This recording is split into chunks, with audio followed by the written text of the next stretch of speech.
पुरानी दिल्ली में जमघट है उर्दू मीडियम स्कूलों का। मिसाल के तौर पे मैं आपको बता रही हूँ, इन उर्दू मीडियम स्कूलों की हालत मदरसों से ज़्यादा ख़राब है।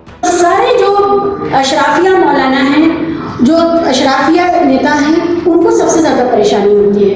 और फिर होता क्या है कि ये उर्दू मीडियम स्कूल के बच्चे एक एप्लीकेशन लिखने के काबिल भी नहीं होते। वो 12th के बाद कौन सा सब्जेक्ट पढ़े, उनकी मजबूरी है कि वो सिर्फ उर्दू पढ़ें, क्योंकि ज्योग्राफी उन्होंने उर्दू में पढ़ी है, मैथ्स उन्होंने उर्दू में पढ़ी है, साइंस उन्होंने उर्दू में पढ़ी है। ये किताबें और ये डिपार्टमेंट्स मिलते नहीं हैं, तो उसके बाद वो मजबूर है कि फिर एक आर्गुमेंट ये दिया जाता है कि अपनी सकाफत, अपनी पहचान कैसे बचेगी अगर उर्दू ख़त्म हो जाएगी। तो जो गरीब के पसमानदा के कंधे पर, उसके बच्चे के ऊपर, जिसको अपनी रोज़ी रोटी के लिए शिक्षा चाहिए थी, जिसका पहला काम ये था कि वो अपनी सर्टिफिकेट को, डिग्री को इस्तेमाल करके कहीं चपरासी, एलडीसी, यूडीसी या सिविल सर्विसेज कहीं पर भी जा पाता, उसको आपने घेर करके बाड़े में बंद कर दिया उर्दू के। उसके ऊपर बोझ है गालिब को बचाने का, इकबाल को बचाने का। उस बेचारे को समझ में नहीं आ रहा है कि वो जो हाई आइडियाज़ हैं, हाई फंडाज हैं, वो जिनकी वो बातें कर रहे हैं, आफाकी बातें कर रहे हैं, सर्रियत बातें कर रहे हैं, उसका क्या मतलब है।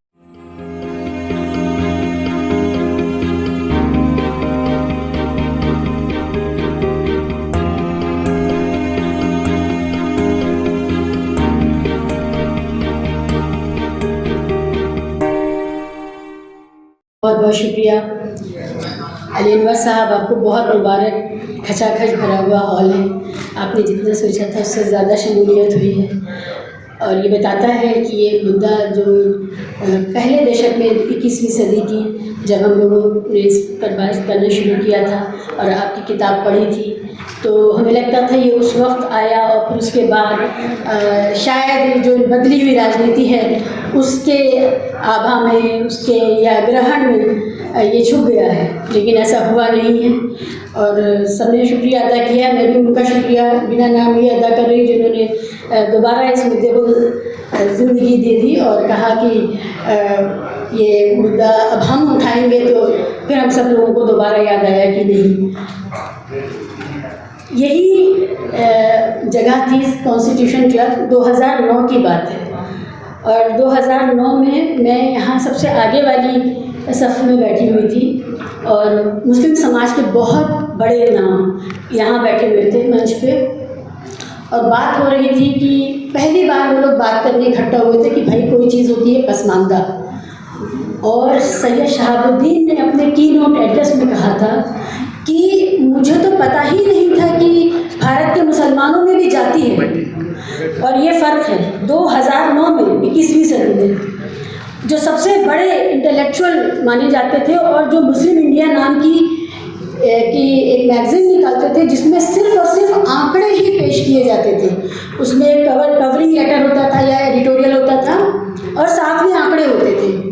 उन आंकड़ों की किताब को वो लंबे अरसे से निकाल रहे थे और जिसका बहुत बड़ा उस वक्त के मुस्लिम इंटेलेक्चुअल ये मानते थे कि बहुत बड़ा योगदान है, और सच्चर कमेटी को मजबूर किया, बनाने में मजबूर किया था उस वक्त। तो 2009 में सैयद शहाबुद्दीन साहब, जिसमें मुशावरत के लोग भी बैठे थे, मुस्लिम पर्सनल लॉ बोर्ड के लोग भी बैठे थे, जमीयत उलमा के लोग भी बैठे थे, उस जलसे में ये बात कह रहे थे कि हम इसको अब नज़रअंदाज नहीं कर सकते। पसमानदा नाम जो मसला है वो बहुत बड़ा है और इसकी वजह से हमारे कौम के अंदर फूट पैदा हो रही है। तो उस पर मैंने एक बात लिखा भी था कि ये तो हद ही हो गई, हम इनको इंटेलेक्चुअल और इतना बड़ा स्टैटिस्टिक बात समझ रहे थे, इनको तो ये बुनियादी बात नहीं मालूम थी। और फिर 2013 अली अनवर साहब, आप याद करेंगे, मैं एक मैगज़ीन एडिट कर रही थी और उसका इनॉग्रल का एक फंक्शन था। बहुत खचाखच भरा हुआ हॉल था। कवर स्टोरी मैंने की थी पसमानदा के ऊपर, पसमानदा के सवाल पे, और कवर पूरे कवर पे ब्लो आउट करके अली अनवर साहब का चेहरा था। और मंच में लोग बैठे हुए थे जो बहुत बड़े, कपिल सिब्बल साहब, के रहमान जो माइनॉरिटी मिनिस्टर थे वो, और बहुत बड़े बड़े लोग थे। लेकिन अली अनवर साहब के बगल में एक बहुत बड़े, मैं उनका नाम नहीं लूँगी, वो दुनिया से गुजर गए अभी 1.5-2 साल पहले, तो मुनासिब नहीं है उनका नाम लेके ये बात कहना। और उन्होंने, वो साथ में बैठे थे, वो भी बिहार से आते थे, और फिर बाद में मुझे बहुत सारी बातें सुनने को मिली थी कि इनॉग्रल में ये इशू क्यों रखा गया वगैरह वगैरह। मेरे कहने का ये मतलब है, ये 2 एनेक्डोट्स ऐसे हैं जो पब्लिक के हैं, पब्लिक के बीच में हैं। वो ये है कि 2021वीं सदी के दूसरे दशक में भी ये टॉलरेंस नहीं आ पाया समाज के अंदर से कि ये मुद्दा है, इसके अपने कुछ विशेषज्ञ हैं, कुछ चेहरे हैं और कुछ नेता हैं और उनकी बात सुनी जानी चाहिए। तो ये बात रेखांकित करना इसलिए ज़रूरी है कि जिनको ये लगता है कि ये सिर्फ राजनीति का सवाल है, हालांकि है तो हर सवाल राजनीति का सवाल है।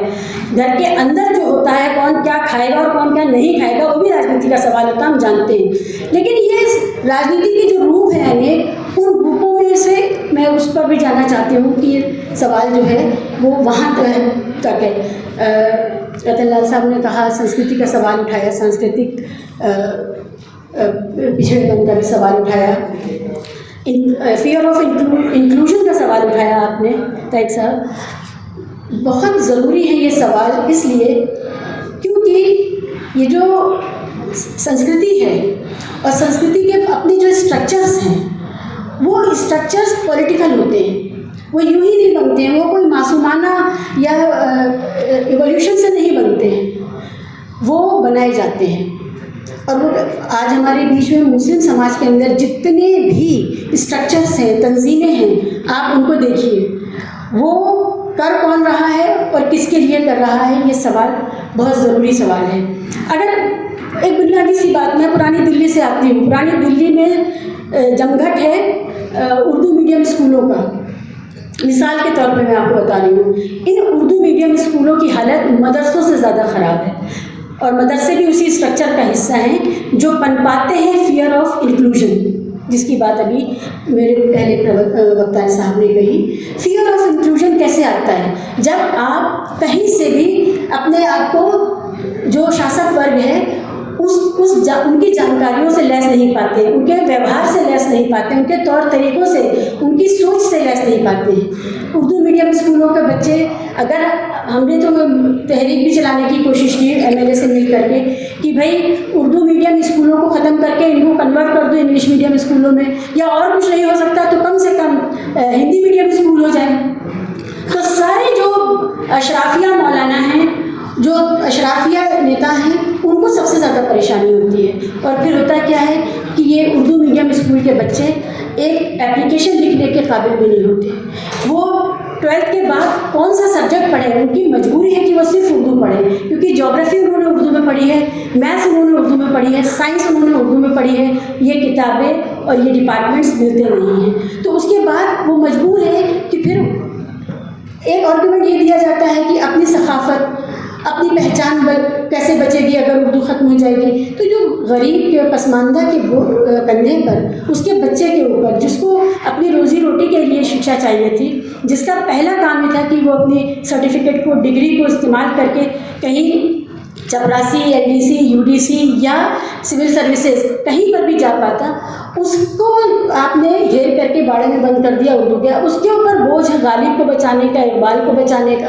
उस बेचारे को समझ में नहीं आ रहा है कि वो जो हाई आइडियल्स हैं, हाई फंडास हैं, तो जिनकी वो बातें कर रहे हैं, आफाकी बातें कर रहे हैं, सररियल बातें कर रहे हैं, उसका क्या मतलब है। लेकिन ये उर्दू मीडियम स्कूल एक बहुत बड़ी राजनीति है, एक बहुत बड़ी पॉपुलेशन इससे त्रस्त है। उसी तरह से मदरसों में आप देख लीजिए, सबसे गरीब मजबूर लोगों का बच्चा पसमानदा समाज के जाता है वहाँ पर, और वहाँ पर फिर वही दुनिया को छोड़ करके वो इस इंतज़ार में है कि कब उसे जन्नत मिलेगी, दुनिया की लायक नहीं रखा जाता। और ये दोनों स्ट्रक्चर्स हैं, और आप देखिए इनको बचाने के लिए कितनी ज़्यादा मेहनत करता है वो समाज, जिनके बच्चे इंडिया ही में नहीं रहने वाले हैं, वो कनाडा जाएंगे, वो UK जाएंगे, वो कम से कम DPS और मॉडर्न स्कूल और सेंट कोलम्बस जाएंगे, वो नहीं कभी, वो अपने बच्चों को कभी नहीं भेजेंगे। ये दोनों स्ट्रक्चर्स हैं। शिक्षा हम मांग रहे हैं, लेकिन शिक्षा के नाम पे हमें जो मिल रहा है वो मिल क्या रहा है, वो हमें पहुंचा कहाँ रहा है। तो ये बस मैं फ्लैग करना चाहती थी कि हम लोगों को ये समझना है कि, और इसमें महिलाएं भी शामिल हैं। तीसरी बात यह है कि अभी हिजाब को लेकर के और आइडेंटिटी को लेकर के बहुत बातें हो रही हैं इस देश में, पूरे बड़े सगीर में। हिजाब का सवाल इसलिए बेमानी है क्योंकि यहाँ पर हर समाज की महिलाएं और पुरुष अपने अपने ढंग से पर्दे की पाबंदी करते रहे, जैसा उनको वहाँ की ज्योग्राफी के हिसाब से रहा वैसा, चाहे वो साड़ी पहने, चाहे वो उल्टे पल्ले की साड़ी पहने, सीधे पल्ले की साड़ी पहने, दुपट्टा पहने, चादर पहने, कैसे भी करते रहे।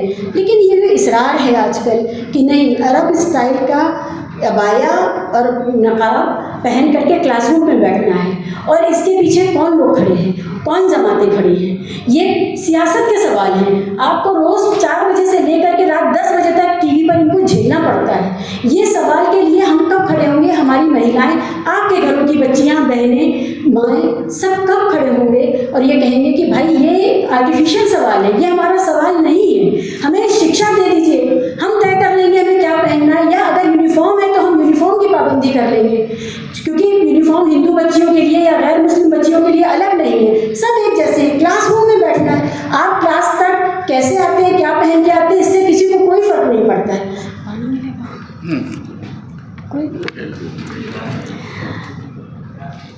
महिलाएं जो हैं वो इस सांस्कृतिक साम्राज्यवाद का सबसे बड़ा औजार है हमारे यहाँ, और ये अरब संस्कृति का जो साम्राज्यवाद है कि हमें अरब जैसा दिखना चाहिए, हमारे कुर्ते का साइज़ ये, पजामे का साइज़ ये, बुर्खा ऐसा हो, नकाब ऐसा हो, अबाया पहने। कश्मीर से लेकर के केरल तक कहीं पर भी मुसलमान ख़वातीन बुर्खा हिजाब ये सब नहीं करती थी, लेकिन पर्दा करती थी। वो पर्दा ख़त्म होकर के अरब स्टाइल का आ गया है। कश्मीर चले जाइए या केरल चले जाइए, तो एक तो स्ट्रक्चर्स की जब हम बात करते हैं तो ये बहुत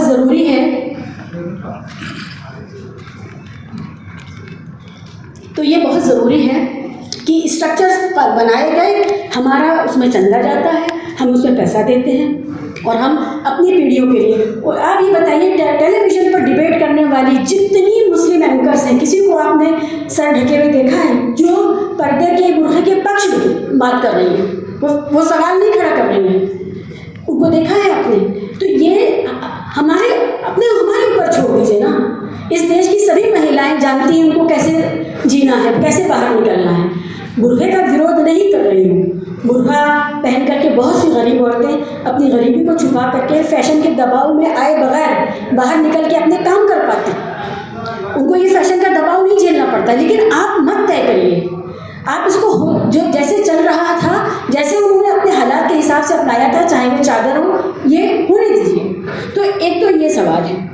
दूसरी बात है, जितने भी उर्दू मीडियम के या मदरसे, या अब आजकल एक आर्गुमेंट और आया है कि भाई मदरसा तो स्कूल का नाम है, मदरसे का मतलब जहाँ दर्स दिया जाए, जहाँ सबक दिया जाए, तालीम सिखाई जाए। सवाल ये है कि आज बहुजन और पसमानदा की एकता की बात हम लोग यहाँ पर कर रहे हैं, बेदारी की। ये बताइए कि जब हम बहुसंस्कृति में जिएंगे ही नहीं तो हम एक दूसरे को समझेंगे ही नहीं, और जब समझेंगे नहीं तो एक दूसरे के प्रति जो विश्वास है वो कैसे ख़त्म होगा। उर्दू मीडियम स्कूल, मदरसे और इस तरह के जितने भी स्ट्रक्चर हैं वो छोटे से बच्चे के मन में एक ख़ास तरह का मोनो कल्चर पैदा करते हैं, एक संस्कृति पैदा करते हैं। उसको नहीं पता होता है कि दिवाली वाले दिन कोई बच्चा टिफ़िन में क्या लाएगा, या वो किस तरह खुशी मनाएगा, या ईद के अलावा भी कोई त्यौहार होता है। ये जो मोनो कल्चर पैदा करने के आइडियल्स हैं, उसने भारतीय मुसलमानों के भारतीयकरण में भी रोक लगाई है। और भारतीयता और देखिए, आज़ादी के साथ साथ जो बंटवारा हुआ उसमें शराफ चले गए थे। अच्छा तो ये होता कि पसमानदा या बहुजन के हाथ में अपने आप सत्ता आ पाती, लेकिन उस वक्त जो स्ट्रक्चर था, पॉलिटिकल स्ट्रक्चर था, उसके पास जो बचे कुछ नामवर चेहरे थे वो वहीं से आते थे। लेकिन आज बहुसंस्कृति भारत के मुसलमानों में जो भारतीयता का जो अंश होना चाहिए वो बढ़ने के बजाय घटा क्यों? पहचान के नाम पे हम लोग किधर चले गए? तो ये भी एक स्कूलिंग से, शिक्षा से, उस स्ट्रक्चर को क्रिएट करने से पैदा होता है जहाँ पर आप देखते हैं आपके बच्चों को पता नहीं होता है कि दूसरे समाज के बच्चे किस तरह जीते हैं, खाते हैं, पीते हैं, खुशी मनाते हैं, या उनके दुख सुख कैसे होते हैं। तो मोनो कल्चरल इंसान पैदा करने का एक तरीका ये सारे स्ट्रक्चर्स होते हैं। फिर वो तंजीमें हैं, आज जो तंजीमें नाम लेना बेकार है, आप सब जानते हैं, तबलीगी जमात से लेकर के दूसरी जमात है, वो कहाँ जा कर के क्या बना रही है, कैसा मुसलमान पैदा कर रही है, उनको एक सांचे में ढला हुआ मुसलमान होना चाहिए। तो एक बहुत बड़ा है। तो चेतना का जो, इसलिए जो चेतना का सवाल है बहुसंस्कृतिवाद का, भारतीय होने का, और फिर जब आप ये सब होंगे तो आप क्लेम करेंगे। जो क्लेम है, क्लेम करने का जो साहस है कि हम भी इसी मिट्टी के का हिस्सा हैं, हम इसी मिट्टी के बच्चे हैं और हमें इसी मिट्टी से जो कुछ मिलेगा और हमें चाहिए, ये जो सवाल है इसका हमारे पास सेल्फ कॉन्फिडेंस तभी आ पाएगा जब हम अपने आप को इस मिट्टी से बहुत ज़्यादा जोड़ेंगे। कारोबारी लिहाज से, कामकाज से, हम हर तरह से इस मिट्टी से जुड़े हुए हैं, चाहे कोई किसी भी तरह की पेशेवराना बातें हों, कामकाज हो, हम उससे जुड़े हुए हैं। लेकिन जैसे ही थोड़ा बहुत भी पढ़ाई लिखाई की तरफ जाते हैं, हमें एक संस्कृति की तरफ ढकेला जा रहा है, उस पर सवाल उठाइए। तीसरी एक चलते चलते एक बात ये है कि पसमानदा जो है वो बहुत बड़ा अम्ब्रेला टर्म हो गया है। उसके अंदर के जो फिशर्स हैं, जो दरारें हैं, थोड़ा सा उसको भी देख लें। हम लोगों को सब लोगों को यहाँ पर जो उसके अंदर की डाइवर्सिटी है उसका भी प्रतिनिधित्व मिले, उसका भी ध्यान रखना है, क्योंकि सबसे ज़्यादा आघात वहीं से किया जाएगा इस पूरे बहुजन पसमानदा आंदोलन पर। जब बहुजन पसमानदा चलता था आज से 5-10 साल पहले, तब उसको मिटाया गया। ओबीसी का जो पूरा नया एक राजनीति खड़ी की गई है भाजपा द्वारा, उसके ज़रिए अंदर भी वो बातें शुरू हो गई हैं पसमानदा के अंदर। तो अली अनवर साहब, मैं आपसे खास अपील करूँगी कि आप you have to be very mindful of that, क्योंकि वो भी शुरू हो चुका है। बहुत बहुत शुक्रिया।